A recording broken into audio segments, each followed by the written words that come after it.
اول و آخر، ابتدا و انتہا، الفا اور اومیگا، مسیح یسوع کے نام میں آپ سب کو سلام۔ پروگرام ناقابل یقین میں آپ سب کو خوش آمدید۔ ہمارے پروگرام میں ہمارے ساتھ مہمان اسپیکر ہیں پاسٹر شرجیل۔ پاسٹر صاحب، پروگرام میں خوش آمدید۔ شکریہ سسٹر۔ ناظرین، جیسا ہم نے آپ کو پہلے بتایا تھا کہ ہمارے پروگرام کے سیزن 2 میں ہم مکاشفہ کی کتاب کے بارے میں بات کریں گے۔ مکاشفہ کی کتاب مسیحیوں اور غیر مسیحیوں دونوں کے لیے تجسس کا باعث ہے، اور اکثر حلقوں میں جس کتاب پر سب سے زیادہ تبصرہ کیا جاتا ہے وہ مکاشفہ ہی کی کتاب ہے۔ پاسٹر صاحب، سب سے پہلے میرا یہ سوال ہے کہ مکاشفہ کیا ہے؟ اس کے لفظی معنی کیا ہیں؟ کہتے کس چیز کو ہیں؟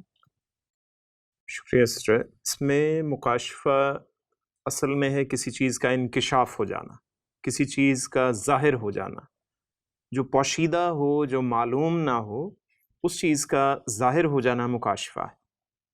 لیکن جب بائبل مقدس کی نظر سے اس کو دیکھا جاتا ہے، یا بائبل مقدس کی تعلیمات کے مطابق، مسیحی تعلیمات کے مطابق اس کو دیکھا جائے، تو مکاشفہ وہ خاص باتیں ہیں یا خاص بات ہے جو کسی خاص مقام پر، کسی خاص وقت پر، کسی خاص شخص کو خدا کی سچائی ظاہر کر کے دکھائی جائے یا اس کو بتائی جائے، تو وہ ہے اصل میں مکاشفہ۔ اس چیز کو مکاشفہ کہا جاتا ہے۔ مکاشفہ کی دو اقسام ہیں، ایک عمومی مکاشفہ یا عام مکاشفہ ہے، اور ایک ہے خاص مکاشفہ۔ عام مکاشفہ ہے جو خدا تعالیٰ کے متعلق ہر ایک چیز ظاہر کرے، جیسے سورج ہے، پوری کائنات ہے، چاند، ستارے، درخت، پہاڑ، پودے، ہوا، یہ سب چیزیں، روشنی، یہ عام مکاشفہ ہے، اور یہ ہر ایک انسان کے لیے، تمام بنی نوع انسان کے لیے یہ بیک وقت میسر ہے۔ اسے عمومی مکاشفہ کہتے ہیں۔ یہ ساری چیزیں خدا کی قدرت اور اس کی الوہیت کو ظاہر کرتی ہیں کہ اس کی بڑائی، اس کی عظمت کیا ہے، اس کے بارے میں ہمیں بیان کرتی ہیں۔ ہم ان چیزوں کو دیکھ کر ہم ان کو بنا نہیں سکتے ان جیسا، اس وجہ سے کیونکہ ہم خدا نہیں، اور خدا تعالیٰ نے ان کو بنایا ہے، تو اس کی عظمت ظاہر ہوتی ہے کہ وہ کتنا بڑا ڈیزائنر ہے، سب سے بڑا ڈیزائنر، سب سے بڑا موجد ہے وہ ہے۔ تو اس سے ہم اس کے بارے میں جانتے ہیں، تو ہمیں اس کے بارے میں پتہ چلتا ہے۔ جو لوگ پہلے نہیں جانتے، جب ان پر یہ چیز ظاہر ہوگی تو یہ ان کے لیے ایک مکاشفہ ہے، ٹھیک ہے۔ اس کے بعد ہے خاص مکاشفہ، اسپیشل ریویلیشن۔ وہ ہے بائبل مقدس۔ بائبل مقدس کی 66 کتب، اس کے 1189 ابواب، اس کی 31,102 آیات۔ یہ مقدس آیات جو ہیں، یہ خاص لوگوں پر، خاص مقامات پر، خاص وقت میں خدا نے اپنی خاص سچائیاں ظاہر کیں، یہ ہے خاص مکاشفہ۔ یہ وہ خاص آیات مقدسہ ہیں جو خدا نے خاص مقام پر، خاص وقت میں، خاص اشخاص پر ظاہر کیں اپنی سچائیاں، جس کے وسیلے یہ مکاشفہ ظاہر ہوا۔ تو یہ کیا ہے؟ یہ خاص مکاشفہ ہے۔ اب یہ اس لیے خاص مکاشفہ ہے تاکہ انسان خدا تعالیٰ کو بہتر طور پر جان سکے، خدا تعالیٰ کی قربت اور نزدیکی کو سمجھ سکے۔ یہ ہے خاص مکاشفہ۔ اور یہ خاص جو کتاب، جو مکاشفہ کی کتاب ہے، اس کو نام مکاشفہ کیوں دیا گیا، یہ ایک الگ جو ہے وہ چھوٹی سی بات، یا کہہ سکتے ہیں اس کی الگ تاریخ ہے، کہ آج سے تقریباً جب 2000 سال قبل یہ کتابیں جب لکھی جاتی تھیں، تو اس دور میں ٹائٹل پیج یا کور پیج نہیں ہوتے تھے، عنوانات نہیں رکھے جاتے تھے، ٹائٹلز ان کے نہیں رکھے جاتے تھے۔ تو کتاب کا جو پہلا لفظ ہوتا، اسی کو اس کتاب کا ٹائٹل مانا جاتا تھا۔ تو یوحنا رسول نے جب یہ کتاب لکھی ہے، تو آج سے تقریباً 1900 سال قبل، یہ 96 عیسوی کے قریب یہ لکھی گئی، مکمل ہوئی۔ تو اس دور میں بھی یہ رومی دور حکومت ہے، اور وہاں پتمس کے جزیرے میں وہ بیٹھ کر لکھ رہا ہے، جو ایگین سمندر کے اندر جو موجود ہے، اور وہ اس جزیرے میں جب یہ کتاب لکھتا ہے، تو اس کتاب کا جو پہلا لفظ ہے وہ یونانی زبان میں وہ لکھی گئی کتاب، اور کوئنے گریک میں وہ لکھی گئی تھی، کوئنے یونانی میں، تو اس میں پہلا لفظ وہ اپوکلپسس ہے۔ تو وہ اپوکلپسس اس کتاب کا نام پڑ گیا۔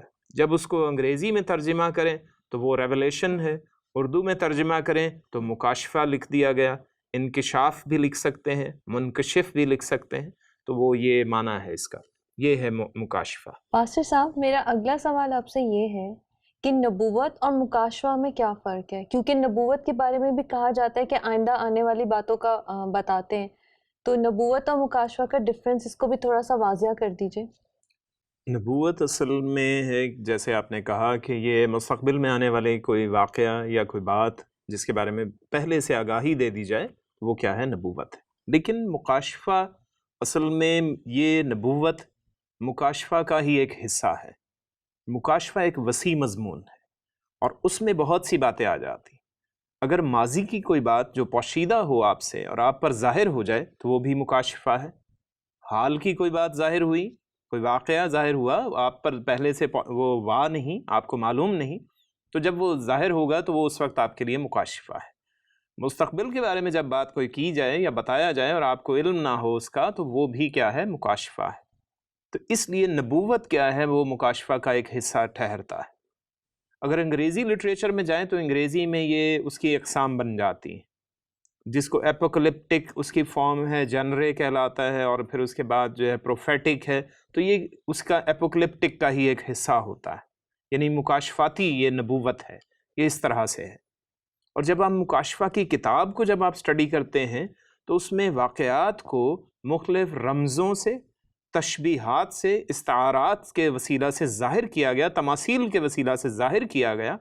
تو کچھ واقعات جو ہو رہے تھے، کچھ واقعات جو ہو چکے تھے، اور کچھ واقعات جو ہونے والے ہیں، ان کے بارے میں جب ظاہر کیا گیا تو اس لیے اس کتاب کو مکاشفہ کا نام دیا گیا، اس لیے اسے کہا گیا مکاشفہ کی کتاب۔ اس کی پہلی آیت بھی اسی بات کو ظاہر کرتی ہے۔ بہت شکریہ پاسٹر صاحب۔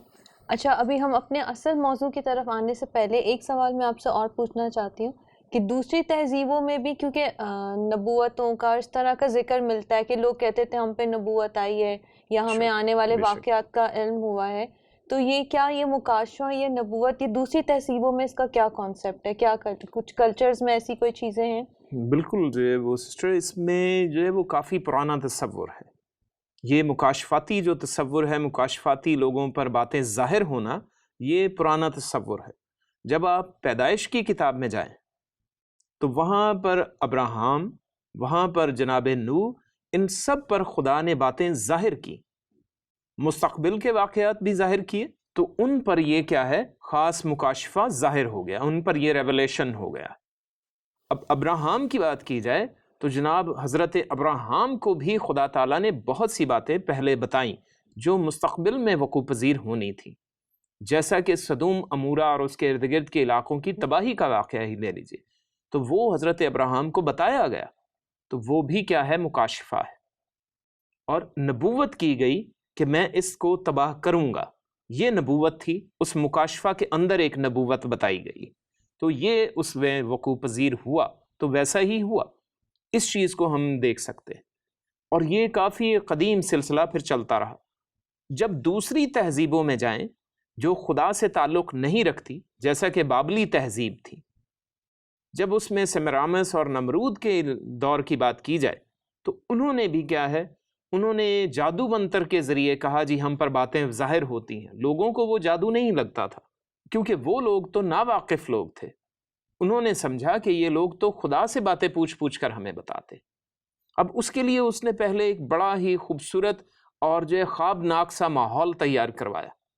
ایک مندر بنوایا گیا، خوبصورت اونچی پہاڑی پر جو آسانی سے چڑھنا جس پر مشکل ہو، اس کے بہت سی سیڑھیاں بنوا دی گئیں، اس کے ساتھ ایک جو ہے وہ قربان گاہ بنائی گئی ہے، اس کے ساتھ جو ہے وہ اب ان کا ایک خاص ایریا ہے جس میں پلر لگا دیے گئے سائڈوں پر، اس سطح کو بالکل پلین کر دیا گیا، اور اس میں ایک دائرہ کھینچ دیا گیا جس میں بیٹھ کے اب وہ خالی ہوا آ رہی ہے چاروں طرف سے، اب پلر موجود ہیں چاروں طرف، اور وہ درمیان میں ایک شخص بیٹھ گیا۔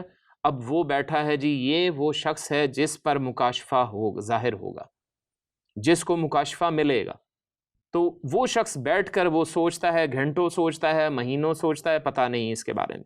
اب وہ کچھ لوگ جو ہے وہ ٹائم سے آتے جاتے تھے، اور بیٹھ کر اب ان پر جو باتیں ظاہر ہونے والی ہیں، اب ان کو وہ کیا ہے؟ وہ کہہ دیتے جی ہمیں یہ باتیں خدا کی طرف سے ملی، تو یہ آپ ان کو مانیں۔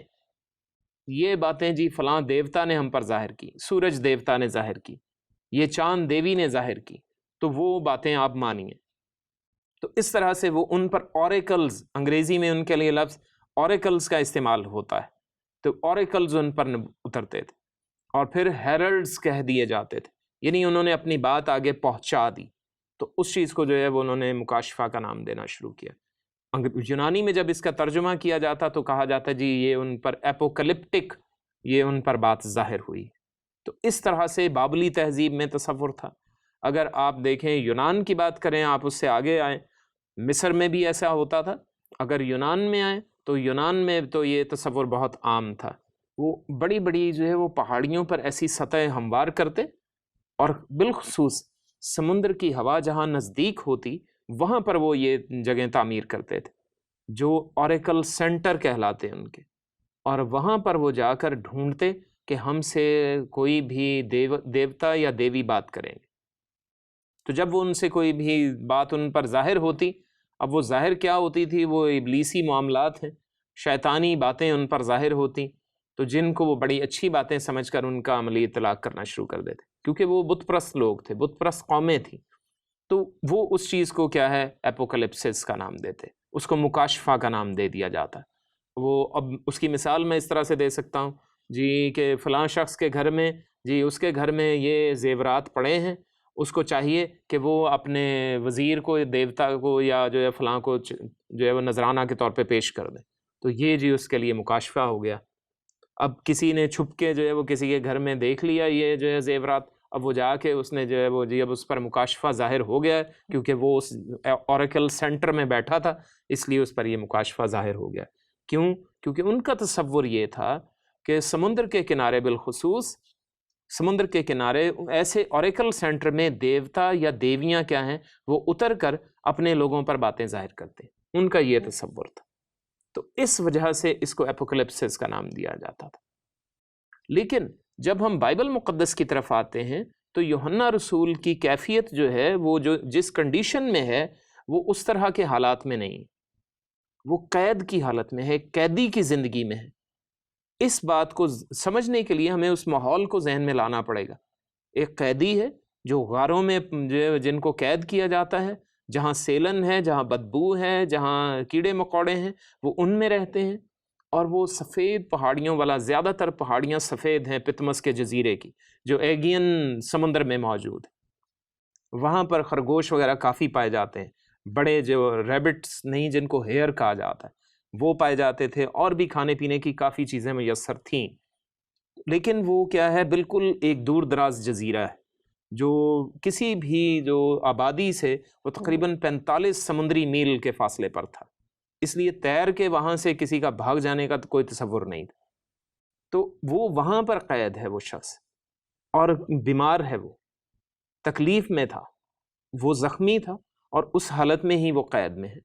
وہاں پر خدا تعالیٰ اس پر اپنی باتیں ظاہر کرتا ہے، وہ اس پر اپنے آنے والے دور کی سچائیاں ظاہر کرتا ہے، جو کچھ ہو چکی تھی وہ بھی سچائیاں اس پر ظاہر کرتا ہے. تو یہ مکاشفہ اس کو وہاں ہوا. یہ وہ سمندر کے کنارے ضرور ہے، لیکن وہ ان حالات میں نہیں ہے جس طرح سے یونانی یا دوسری تہذیبوں کے لوگ اپنے اوریکل سینٹر میں بیٹھ کر اس طرح کے مکاشفہ جات دیکھا کرتے تھے. یہ فرق ہے اس میں اور ان میں. بہت شکریہ پاسٹر صاحب، آپ نے بتا دیا نبوت اور مکاشفہ کا فرق بڑے اچھے سے واضح کیا، اور یقیناً ہمارے ناظرین جو دیکھ رہے ہیں ان کو بھی یہ فرق بڑے اچھے سے پتہ چل گیا ہوگا. اب اگلا سوال میرا یہ ہے کہ چلے مکاشفہ کا ہمیں پتہ چل گیا، اس کی ڈیفینیشن کیا ہے، جی نبوت اور مکاشفہ کا ڈفرینس بھی پتہ چل گیا. اب جو یہ بک آف ریولیشن ہے یا یہ مکاشفہ کی کتاب ہے، یہ ہے کس کے لیے؟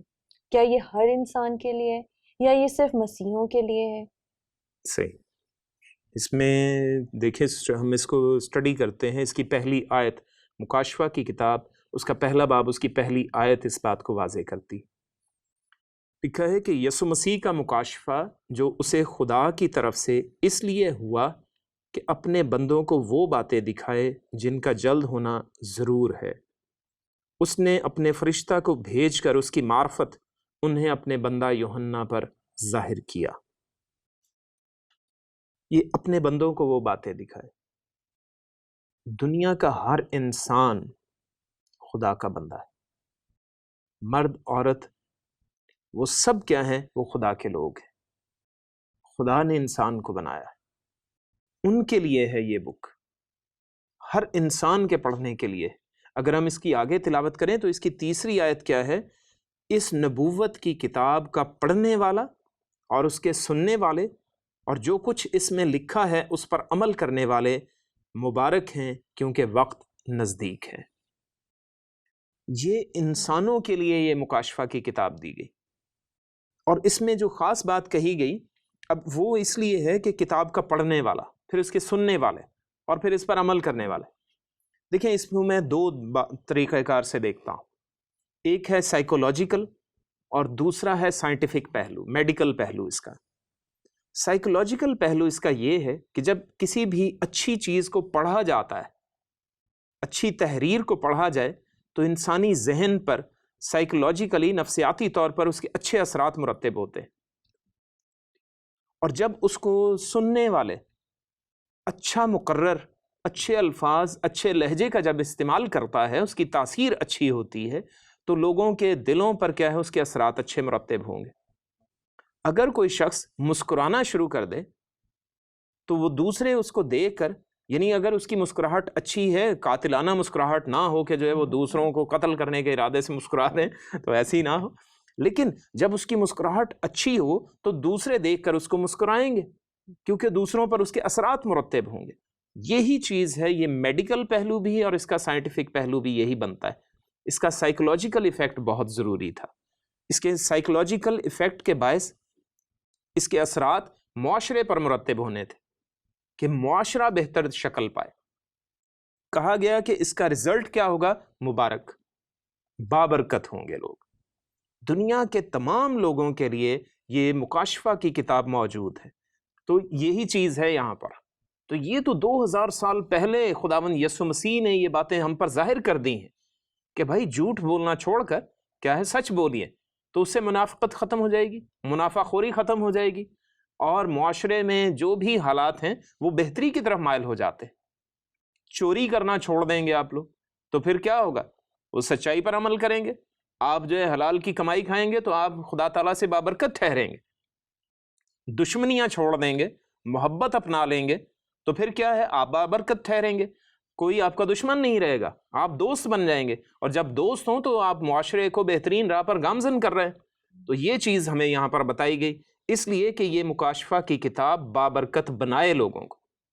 اب جب ایک حلقے نے یہ اعلان کر دیا کہ نہیں جی اس کتاب کو بند رکھیں، یہ تو پڑھ کے تو آپ پاگل ہو سکتے ہیں، بیمار ہو سکتے ہیں، تو خدا تعالیٰ پر یہ کیا ہے؟ نعوذ باللہ، خدا معاف کرے. جو ہے وہ لاکھ بار کہنا چاہیے کہ خدا تعالیٰ معاف کرے. ایسے لوگوں نے ایک بہتان دھر دیا کتاب مقدس پر، اور کتاب مقدس پر، کلام خدا پر بہتان رکھنا ایسا ہی ہے کہ خدا تعالیٰ معاف کرے کہ وہ خدا کی ذات پر بہتان رکھنا. کیونکہ جو کچھ اس نے فرمایا ہے وہ غلط کیسے ہو سکتا ہے؟ وہ کسی کے لیے نقصان دہ کیسے ہو سکتا ہے؟ وہ اس لیے یہ کتاب دے رہا ہے کہ لوگ بابرکت ٹھہریں، اور وہ یہی چاہتا تھا. آج بھی ہمارے پاس، سب کے پاس موقع ہے کہ لوگ دنیا کے یہ کتاب پڑھیں اور اس کتاب سے استفادہ کریں، اس کتاب سے مستفید ہوں. بائبل مقدس کی یہ فائنل ریویلیشن ہے، یہ فائنل کتاب ہے، اور اسے میں فائنل گاسپل کہتا ہوں. فائنل، حتمی خوشخبری ہے. یہ ناقابل یقین بات ہے کیونکہ اس میں ایسی باتیں بیان کی گئیں جو مستقبل کے متعلق ہیں. دنیا کا، مسیحیوں کا یہ مستقبل کیا ہوگا، یا دوسری اقوام جو خداوند یسوع مسیح اور مسیحی لوگوں کے برخلاف چلتے ہیں، ان کا کیا انجام ہوگا، وہ ساری باتیں یہاں بیان ہیں. اگر ہم توجہ سے پڑھیں تو تب ہم مبارک ٹھہریں گے، کیونکہ پھر ہم جان جائیں گے کہ ہم خدا تعالیٰ کی طرف رجوع لائیں. اس سے ہمیں اصلاح ملے گی، ہماری درستگی ہوگی، اس سے ہمیں فائدہ ملے گا. تو اس لیے یہ کتاب ہمیں دی گئی، تمام لوگوں کو یہ کتاب فراہم کی گئی کہ وہ سب اس کو پڑھیں اور اس پر عمل کریں. اور یقیناً پہلی بار پڑھنے والے کو اگر نہیں سمجھ میں آتا تو یہ علماء موجود ہیں، مسیحیت کے عالم موجود ہیں جو یہ باتیں سمجھائیں گے، اور وہ آپ کو سکھائیں گے کہ کیسے آپ اس کتاب کو پڑھیں اور اس کو کیسے سمجھیں، اس پر عمل کیسے کیجیے. یہ اس لیے کہا گیا. بھی دیکھیں اگر ہم اس کو سائنٹیفکلی دیکھوں، جب سننے کی بات آتی ہے تو ایکوسٹکس جو ہے وہ یا صوتیات، یہ فزکس کی ایک بہت بڑی برانچ ہے. ٹھیک ہے، اب اس میں اپلائیڈ جو ایکوسٹکس ہے ہم اس کا تو آج بے حد استعمال دیکھتے ہیں. ہمارا تمام ساؤنڈ سسٹم اسی پر چلتا ہے. جب اچھی باتیں کانوں کے اندر پہنچتی ہیں تو اچھی پچ، اچھی فریکوینسی کے ساتھ جب ساؤنڈ ہمارے پاس پہنچتی ہے تو اچھے اثرات مرتب کرتی ہے. ہم اس کو میوزیکل ساؤنڈ جو ہے فزکس میں ایک ٹرم ہے اس کو کہتے ہیں. اور جو باتیں سمجھ میں نہ آئیں، جو کانوں کو بھلی نہ لگیں، نقصان دہ ہو، اس کو نوائز کہا جاتا ہے، شور کہا جاتا ہے. تو یہ شور نہیں ہے، یہ میوزیکل ساؤنڈ ہے. خدا تعالیٰ کی وہ خاص باتیں ہیں، وہ خاص سچائیاں ہیں جو ہماری زندگی کے لیے بہتری کا باعث بنے گی، جو ہماری زندگی کی اصلاح کریں گی. ہمارے معاشرے کو درست کرنے کا یہی ایک طریقہ ہے کہ ہم بائبل مقدس کی اس فائنل کتاب کو بھی پڑھیں. اس کو پڑھنا بے حد ضروری ہے، اس پر عمل کرنا تو اور بھی ضروری ہے. اور لکھا ہے کہ پھر وہ لوگ مبارک ٹھہریں گے. اور آگے کہا گیا کیونکہ وقت نزدیک ہے. کون سا وقت؟ فائنل وقت. ایک لٹو، دنیا ایک لٹو کی مانند گھوم رہی ہے اور لٹو چلتے چلتے گر جاتا ہے، رک جاتا ہے. اس کا بھی وقت آنے والا ہے، اس کا چیپٹر بھی کلوز ہونے والا ہے. تو اس چیز کو کہا گیا کہ اس کا وقت نزدیک ہے. پھر بھی ہمیں اتنا وقفہ دیا گیا ہے، یہ بھی خدا تعالیٰ کی ذات کی مہربانی ہے. اس عظیم ہستی نے ہم پر اتنی مہربانی کر رکھی ہے کہ ہمیں ٹائم دے رکھا ہے، تو ہم اس ٹائم سے استفادہ کریں. یہ خدا را ہم سب کو سوچنے کی ضرورت ہے. اس لیے یہ کتاب مقدس میں یہ فائنل کتاب شامل کی گئی. میں اس کتاب کو سب سے زیادہ پسند کرتا اور سب سے زیادہ پڑھتا. پسند تو ساری بائبل ہے، اس سے مراد یہ نہیں، لیکن یہ ہے کہ میں اس کو بہت شوق سے پڑھتا ہوں. ہر جو ہے وہ بار میں اس کو پڑھنے کی کوشش کرتا ہوں. ہر مہینے ایک بار میں اس کو ضرور پڑھتا ہوں تاکہ اس سے مجھے مزید سمجھنے کے مواقع ملے، مجھ میں اور حکمت بڑھے. یہ فائدہ ہے ہم اس بات کو جان کر اس کتاب کو پڑھیں تو خدا تعالیٰ ہمیں بہت سی برکات سے نوازے گا. پھر ہم بابرکت لوگ ہوں گے اور مبارک ٹھہریں گے. اور یہ معاشرہ جو ایک جہنم کی ایک شکل نظر آتا ہے، وہ کیا ہے؟ وہ ایک جنت الفردوس کی صورت اور نمونہ بنتا چلا جائے گا جب ہم اس پر عمل کرنے والے اس کی سنیں تو صحیح، سن کے تو دیکھیں، تو پھر ہمیں پتہ چلے گا. جو ہے وہ ساؤنڈ ہم پر ایفیکٹ کرے گی، ہمارے اندر جو ہے وہ دل کے کیمیکلز میں اثر ہوگا اور پھر ہمارا دماغ جو ہے وہ ہمیں ایکٹیو کرے گا اور پھر ہم سوشیولوجی میں، عمرانیات میں ترقی کریں گے اور اس کے بعد جو ہے پھر ہمارے اکنامکس بھی بہتر ہو جائیں گی. بہت شکریہ پاسٹر صاحب، آپ نے تو بڑی اچھی بات کر دی، سارے علوم کو ایک جگہ جمع کر دیا. اکثر لوگ اس کو شاید پڑھنے سے اس لیے بھی کتراتے ہیں کہ ان کو یہ سمجھ نہیں آتی، اس کی تفسیر تھوڑی سی مشکل ہے، ہم اسے یہ کہہ سکتے ہیں. اور کچھ لوگ جو ہیں ہمارے معاشرے میں ارد گرد رہنے والے لوگ، وہ اکثر اس پہ یہ تبصرہ بھی کرتے ہیں کہ یہ تو کوئی دیو مالائی کہانیاں لگتی ہیں اور اس میں جو استعارات، ایگزامپلز یوز ہوئی ہیں وہ انسانی سوچ سے باہر ہیں. اور کچھ لوگ تو یہ بھی الزام لگاتے ہیں کہ شاید یہ کسی شخص نے کسی نشے میں لکھی ہے کہ اس نے ایسی ایسی مثالیں دے دی ہیں. کیونکہ ہمارے پروگرام کا وقت کم ہے تو میں چاہتی ہوں کہ اس پہ تھوڑی سی آپ مختصر بات کر کے اس پوائنٹ کو بھی کلیئر کر دیجئے. ٹھیک ہے. اس میں دیکھیں، خداوند یسوع مسیح کی ذات اقدس، اس کی ذات بابرکات آج سے 2000 سال قبل اس دنیا میں آتی ہے. ٹھیک ہے. اور 3-3.5 سال کے عرصہ میں انہوں نے جو دنیا میں کام کیا، اپنی زمینی خدمت اسے کہا جاتا ہے، منسٹری انہوں نے جو کی، اس دوران انہوں نے ایسے اچھوتے کام کیے ہیں کہ دنیا آج بھی حیران و پریشان ہے. اس دور کے لوگ بھی انہیں کہتے تھے کہ یہ تو نشے میں ہے. یہ باتیں جو کہہ دیتا ہے یہ نشے میں ہے. ٹھیک ہے. ان کے حوارین، ان کے شاگرد جو تھے، انہوں نے بھی جب ان کے آسمان پر صعود فرما جانے کے بعد خدمت کا آغاز کیا تو لوگوں نے یہی کہا یہ تو نشے میں ہے. تو اس کتاب کو جب تک ہم سمجھتے نہیں، میں نے پہلے عرض کیا کہ جب ہم اس کتاب کو پڑھیں تو پہلی بار تو یہ سمجھ میں نہیں آئے گی. تو اگر نہیں بھی آئے تو میں نے کہا کہ علماء موجود ہیں، مسیحی علماء، ان سے جا کے رابطہ کریں، ان سے پوچھیں اور سچے دل سے، کھلے دل سے جا کے اس کا مطلب جاننے کی کوشش کریں. یہ کوئی دیو مالائی کہانیاں نہیں. جو ارد گرد استعمال ہونے والی تشریحات یا تشبیہات تھیں وہ استعارات تھے، ان کی صورت میں بیان کیا گیا ہے. خوفناکی کو ظاہر کرنے کے لیے کسی بھی ماحول میں آپ کیا ہے سانپ کا اشارہ دے سکتے ہیں، سانپ کہہ سکتے ہیں، وہ شخص سانپ کی مانند زہریلا ہے۔ آستین کا سانپ کیا ہے؟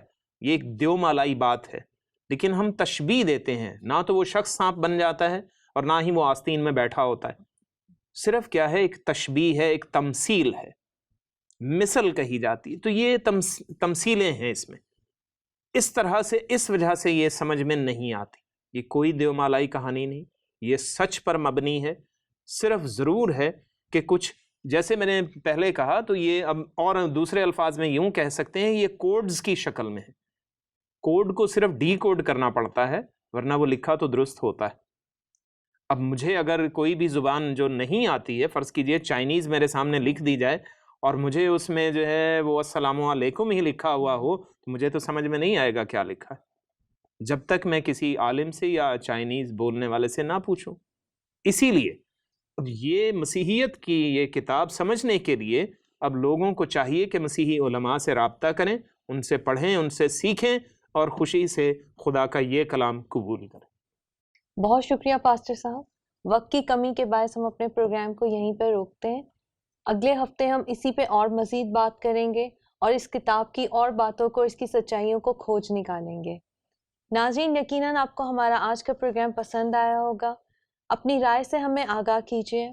اس وقت اسکرین پر ہم سے رابطے کے لیے ہماری کانٹیکٹ ڈیٹیلز دکھائی جا رہی ہیں، آپ ہم سے رابطہ کریں۔ اگر آپ کے ذہنوں میں کوئی سوال ہے تو ضرور ہم سے شیئر کریں۔